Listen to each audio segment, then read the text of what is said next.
এই এখনো ফোকারা, মানুষ বিয়ে শাদী করতে গিয়ে হিমশিম খায়, বহুবার চিন্তা করে যে বিয়ে করে সামলাতে পারবো কি না, খরচ চালাতে পারবো কি না, কী করে খাবো, কোনো ইনকাম সোর্স নেই, চাকরি নেই, বেকার হয়ে আছি।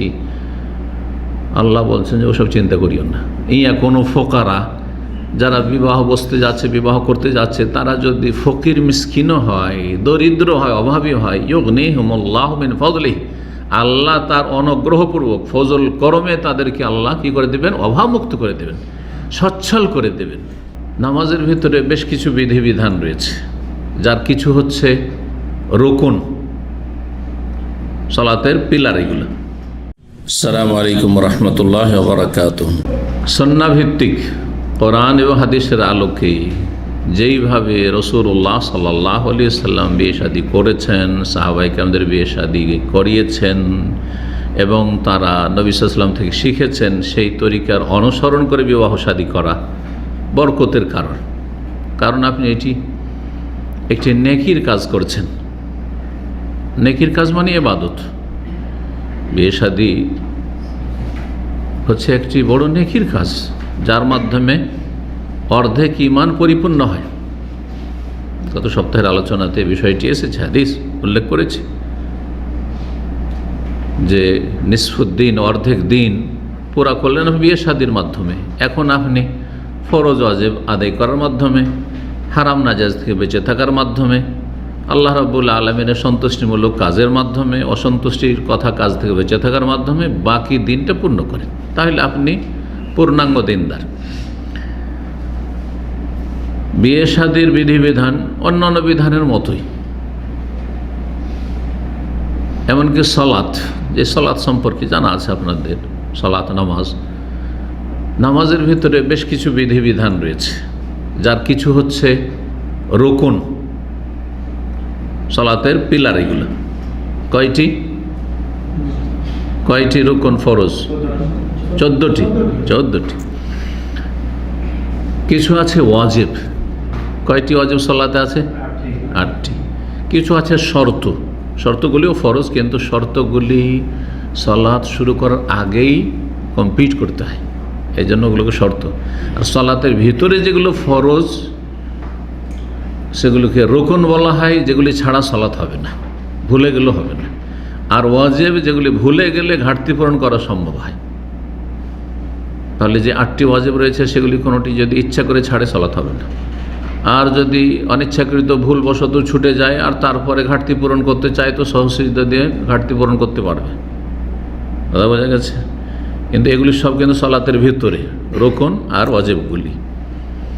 আর শর্তগুলি সালাত শুরু করার আগে, কিবলামুখী হইতে হবে সালাত শুরু করার আগে, তাহারাত অর্জন করতে হবে, তাই না, সাতির আওরাত, লজ্জা স্থান ঢাকা থাকতে হবে, ইত্যাদি ইত্যাদি। আর কিছু বাকি আছে সালাতে? শর্ত হয়ে গেল, রুকুন হলো, ওয়াজিব হলো, আর কি বাকি আছে? সুন্নাত। সালাতে বেশ কিছু কথা কাজ আছে যেগুলি হচ্ছে সুন্নাত। আমিন জোরে বলা, বুকে হাত বাঁধা, রফায়দাইন করা, তাই না, তসবিহগুলি একবারে বেশি পাঠ করা, এইভাবে অতিরিক্ত সূরা মিলানো সূরা ফাতিহার সাথে, এইভাবে দোয়া মাসুরা পড়া, এগুলো কি সুন্নাত। ঠিক ওই রকম বিবাহ শাদী, একবার সেম।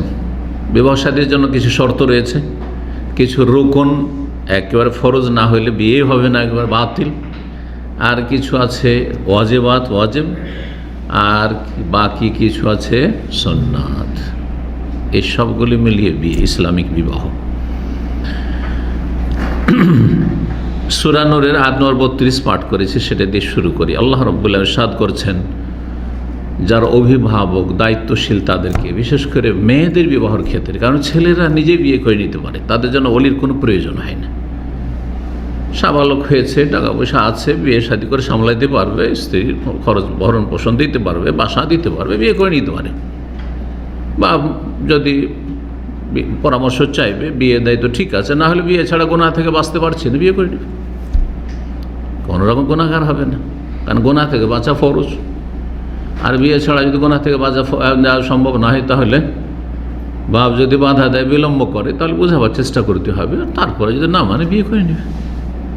কারণ আগে আল্লাহর সন্তুষ্টি, হারাম থেকে বাঁচতে হবে, তারপরে বাপ মার আনুগত্য জায়েজ ক্ষেত্রে। কিন্তু মেয়েদের ক্ষেত্রে যেহেতু ওলি ছাড়া বিয়ে হয় না, সেই জন্য বিশেষ করে মেয়েদের অভিভাবকদের বলা হয়েছে সাবালিকা হলে বিয়ে দাও বলা হয়েছে। এই ক্ষেত্রে আল্লাহ বলছেন ওয়ান কেহুল আয়ামা মিনকুম, তোমাদের মধ্যে যারা অবিবাহিতা, বিয়ে হয়নি, একেবারে কুমারী অথবা তালাক প্রাপ্তা অথবা বিধবা, হে ওলিরা, অভিভাবকরা, তোমরা তাদের বিয়ে দিয়ে দাও। অসলেহীন মিন ইবাদিকুম ওয়া ইমাইকুম, তোমাদের মধ্যে যারা সততার জীবন গড়তে চায়, ভালো মানুষ, তারা দাস দাসীও যদি হয়, তবুও বিয়ের ক্ষেত্রে সাহায্য সহযোগিতা করো, সুযোগ সুবিধা দাও।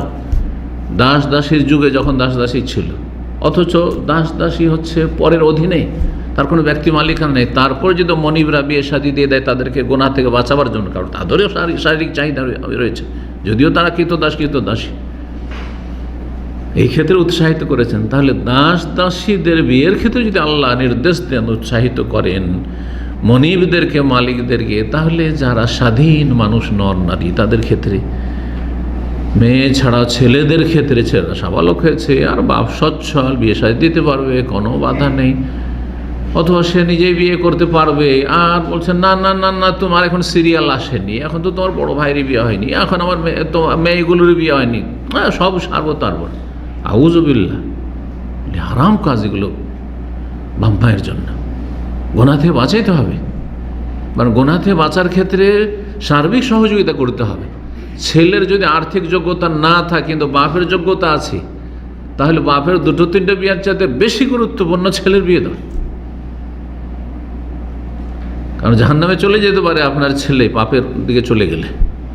জাহান্নাম থেকে বাঁচাও, কু আনফুসাকুম ওয়া আহলিকুম নারা, নিজেদেরকেও জাহান্নাম থেকে বাঁচাও, আর তোমার পরিজন, আর আসল পরিবার হচ্ছে স্বামী স্ত্রী আর ছেলে মেয়ে, তাদেরকে জাহান্নাম থেকে বাঁচাও।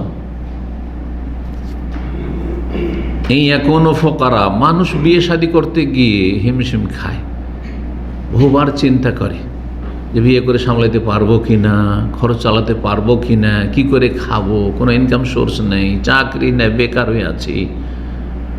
আল্লাহ বলছেন যে ওসব চিন্তা করিও না।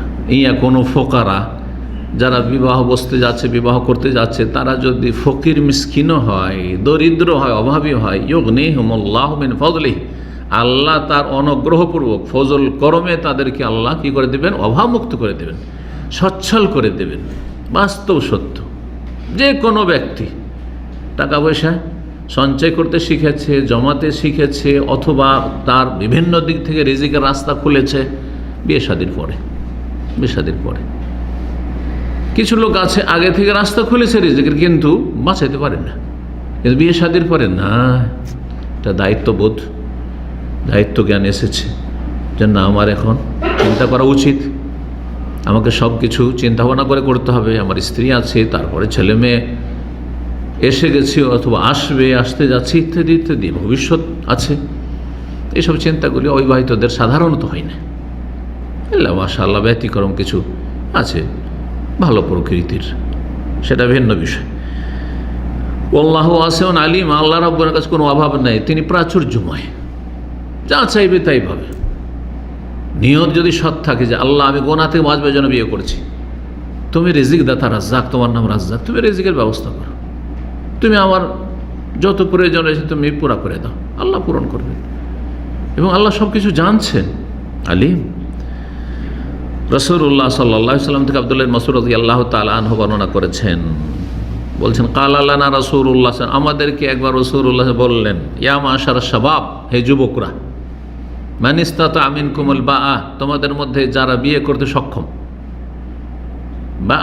বাআতুনে দুটো অর্থ হয়, একটি হচ্ছে শারীরিক শক্তি, মানে যৌন ক্ষমতা, এটা তো থাকতেই হবে, নাহলে বিয়ে শাদী করবে কি। আর একটি হচ্ছে তার সাথে আর্থিক শক্তি, সামর্থ্য, আর্থিক দিক থেকে আপনি কিছু হলেও মোহর দিতে পারবেন, একটা বাসা রাখতে পারবেন বিয়ে করে, প্রতিদিন দিন মজুর করে হলেও খাওয়াতে পারবে না, সর্বনিম্ন এতটুকু ব্যাস। এটা হচ্ছে বাদ। যার শারীরিক ক্ষমতার সাথে আর্থিক ক্ষমতা আছে, ফালিয়াতাজাওয়াজ, সে যেন অবশ্যই বিয়ে করে। হুকুম নবী সাল্লাল্লাহু আলাইহি ওয়াসাল্লামের, সে যেন অবশ্যই বিয়ে করে, আমরের সিগা। কেন? ফাইন্নাহু আগাদ্দু লিল বাসার ওয়া আহসানু লিল ফারজ, তাতে মানুষের দৃষ্টি অবনমিত হয়ে যায়। মানুষ যখন বিয়ে শাদী করে, স্ত্রী আছে আমার ঘরেই আছে, তখন এদিক সেদিক তাকাবার মনই চাইবে না, ও যাবেই না ওইদিকে। বদ প্রকৃতির কেউ হয় সেটা আলাদা কথা। হ্যাঁ, বদ প্রকৃতির লোকের উদাহরণ হচ্ছে মাছির মতো। মাছি ভালো জায়গায় বসবে না, যেখানে গন্ধ সেখানে বসবে। দেখবেন মাছি যদি বিরক্ত করে, আপনার নাকের কাছে এসে বিরক্ত করবে, কারণ নাকে কিছু না কিছু গন্ধ আছে। বুঝতে পেরেছেন? মাছি খারাপ জায়গায় বসে। মাছের চরিত্রের একজন মুমিন মুসলিম হবে না। কার মতো হবে? মৌমাছির মতো। মৌমাছি যেখানে সেখানে বসে না। কোথায় বসে? যেই ফুলে রস পাবে ওখান থেকে মধু নিয়ে এসে আমাকে আপনাকে কত বড় নিয়ামত তার মধ্যে আল্লাহ রাব্বুল আলামিন দিয়েছেন, দিতে পারবে।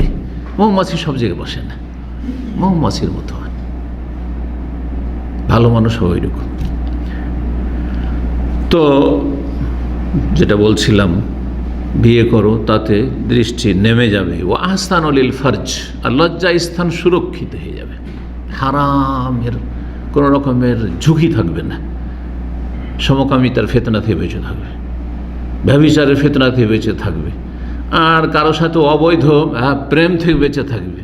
কারণ একজন যুবকের বা একজন পুরুষের একজন নারীর দিকে একটা টান আছে, একটা নারীর, একটা মেয়ের, একটা ছেলের দিকে, সাবালিকার সাবালকের দিকে টান আছে। এটা আছে তো, আমার কাছে তো আছে। পুরো টান আপনার আকর্ষণ হবে আপনার স্ত্রীর দিকে, আর তার আকর্ষণ আপনার দিকে। যথেষ্ট। যে আপনার সৃষ্টিগত চাহিদা রয়েছে, যেটা ফিতরাত, যে একজন পুরুষের নারীর দিকে টান থাকবেই, একজন মেয়ের পুরুষদের টান থাকবেই, সেটাকে কি করতে হবে? নিয়ন্ত্রিত করতে হবে। আর নিয়ন্ত্রিত করা হয়েছে ইসলামে কিসের মাধ্যমে? বিবাহ শাদীর মাধ্যমে। সেটা যেন স্বাধীনভাবে না হয়, যাতে অশ্লীলতা সমাজে, পরিবারে, রাস্তাঘাটে, স্কুল, কলেজে, পার্কে সব জায়গায় ছড়িয়ে পড়বে, যা ছড়িয়ে পড়েছে। বিবাহ শাদী হচ্ছে সমস্ত অশ্লীলতা নির্মূল করার সমাধান। অমাল্লামে আস্থা থেকে যদি না পারে বিয়ে করতে, শারীরিক ক্ষমতা আছে কিন্তু আর্থিক ক্ষমতা নেই, আর একটা রুম ভাড়া নেওয়ারও ক্ষমতা নেই, এত হিম্মত নেই যে ডেইলি দিন মজুর করে এসে খাওয়াবো, ফালে বিশ্বম, তার রোজা রাখো।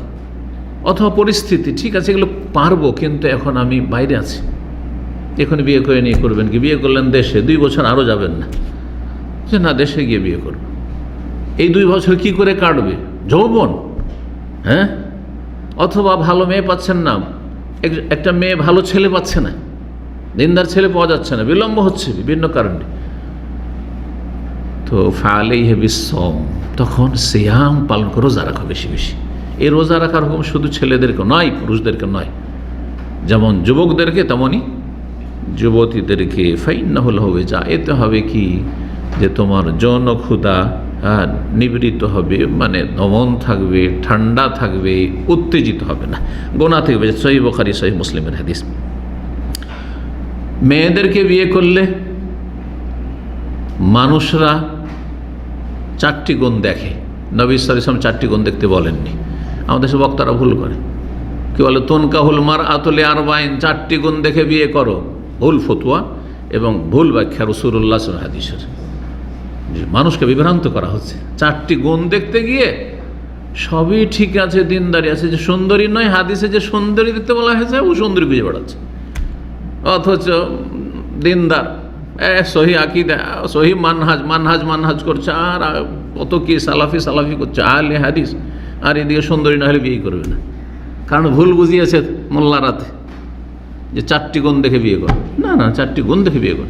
তুনকাহুল মারআত, নারীদেরকে বিয়ে করা হয় বলা হয়েছে, মানে এটা হচ্ছে সমাজের অভ্যাস, যুবকদের চাহিদা। সবাই চায় যে স্ত্রী সুন্দরী হোক, সবাই চায় যে একটু ভালো ঘরে বিয়ে করি, হ্যাঁ, সম্ভ্রান্ত পরিবারে। 4টি গুণ দেখে লোকেরা বিয়ে শাদী করে থাকে। তখন কালো মারাতুলি আরবা লে মা লেহা, ধন সম্পদ, যাতে একটু খাতির টাতির আপ্যায়নটা ভালো হয়, তাই না? আর কি বলে হাসা বেহা, হ্যাঁ বংশীয় মর্যাদা দেখে, সম্ভ্রান্ত পরিবারে বিয়ে শাদী করেছে। অনেকে মনে করে এটা আমার সিঁড়ি, না এটা মনে করবেন না, আল্লাহ উঠানেওয়ালা উপরে। যারা এই ধারণা করে যে আমি অমুক পরিবারে যদি আমি রিলেশন করে বিয়ে করতে পারি তাহলে আমি ওপরে উঠে যাব, তাহলে গায়রুল্লাহর উপর আস্থা করলাম, এক ধরনের শিরক। অজান্তে অনেক মাদ্রাসা বড় বড়, আমি শুনেছি এরকম কথা মদিনা ইউনিভার্সিটির এক ছাত্র থেকে, বিয়ে করতে যাচ্ছে একটা সম্ভ্রান্ত পরিবারে বড় একজন শেখের বাড়িতে, আমাদের খুব পরিচিত। আর তারপরে বলছে ওনার বাড়িতে যদি বিয়েটা করতে পারি তো আমি জীবন উদ্ধার হয়ে যাব। নাউযুবিল্লাহ, কি পড়লেন তাহলে এতদিন আপনি? তো উদ্ধার করেন আল্লাহ রাব্বুল আলামিন, আল্লাহু ইয়াকবিযু ওয়া ইয়াবসুত, আল্লাহ সংকুচিত করেন, আল্লাহ প্রশস্ত করে দেন। কাকে ওপরে উঠাবেন, কাকে নিচে নামেন তো আল্লাহ জানছেন, সব তো আল্লাহর হাতে। আল্লাহর কাছে চাও। আকীদায় ত্রুটি অনেকের আছে, বলছেন আকীদায় ত্রুটি আছে। গায়রুল্লাহর সাথে আপনার অন্তরে সম্পৃক্ততা খুব বেশি, আল্লাহর সাথে সম্পৃক্ততা মজবুত করুন। বলে জামালেহা, আর সৌন্দর্য দেখে, কয়টি? তিনটি হয়ে গেল। বলে দিনে, হ্যাঁ আর দিনও দেখা হয়, একজন মুসলিম যদি হয় ওটাও দেখে, কিন্তু আজকাল অধিকাংশ লোক দিনটা শেষ নাম্বারে ওঠে, সব মিলিয়ে পাওয়া যাচ্ছে রে, আরে দিনটাও ঠিক আছে, ওইটা শেষ না, ওইটা আগে। নবী সাল্লাল্লাহু আলাইহি ওয়াসাল্লাম বলেন ফাজফার বিযাতিদ দ্বীন, তুমি সফল হয়ে যাও। সফলতা কিসে রয়েছে? দিনদার মেয়েকে বিয়ে করলে। সহিহ বুখারী সহিহ মুসলিমের হাদিস। আচ্ছা, ছেলেদের ক্ষেত্রে আপনি আপনার মেয়ের জন্য, আপনার বোনের জন্য আপনি ছেলে চয়েস করছেন, ছেলে পছন্দ করছেন, অথবা একটা মেয়ে সাবালিকা, সে বুঝছে কেমন ছেলের সাথে বিয়ে বসবো। এই ক্ষেত্রে নবী সাল্লাল্লাহু আলাইহি ওয়াসাল্লাম কি বলেছেন? ইযা খাতাবা ইলাইকুম মান তারদাউনা দীনাহু ওয়া খুলুকাহু, হাদিস বর্ণনা করেছেন দুটোই আবু হুরায়রা, যেটা আগে শুনেলাম মেয়ে চয়েস, পাত্রী চয়েসের ক্ষেত্রে আর পাত্রর ক্ষেত্রেও, আবু হুরায়রা রাদিয়াল্লাহু তাআলা আনহু। ইযা খাতাবা ইলাইকুম, রাসূলুল্লাহ বলছেন তোমাদের কাছে যদি প্রস্তাব নিয়ে আসে, পয়গাম নিয়ে আসে, মান এমন ছেলে বা এমন ছেলের পক্ষ থেকে প্রস্তাব আসে, এমন পরিবার থেকে, তারদাউনা দীনাহু ওয়া খুলুকাহু, তার দিন এবং চরিত্র পছন্দনীয়, তার ওই ছেলেটির, ওর বাপ কি মা কি ওই সব হইল না হইল না, বাপ মা যদি খারাপ হয় তাতে যায় আসে না, ছেলে, আসল ছেলে দেখবেন। অনেকে ছেলে দেখে না, বাপ মা খুব ভালো, এতে কি কাজ হবে?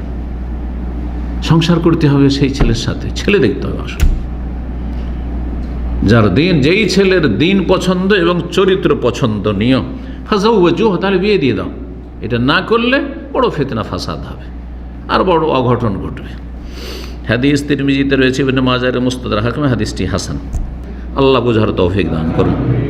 এখানে আজকের আলোচনা শেষ করছি। রব্বুল আলামিনের কাছে দোয়া করি আল্লাহ রব্বুল আলামিন প্রতিটি মুসলিমকে বিয়ে শাদী সুন্নতি পদ্ধতিতে সম্পাদনের তৌফিক দান করুন। সমস্ত রকমের বিদআত থেকে, কুসংস্কার থেকে, জুলম অত্যাচার থেকে, অন্যায় থেকে, হারাম খাওয়া থেকে, হারাম আচরণ থেকে, অশ্লীল কথা কাজ থেকে আল্লাহ বাঁচিয়ে রাখুন।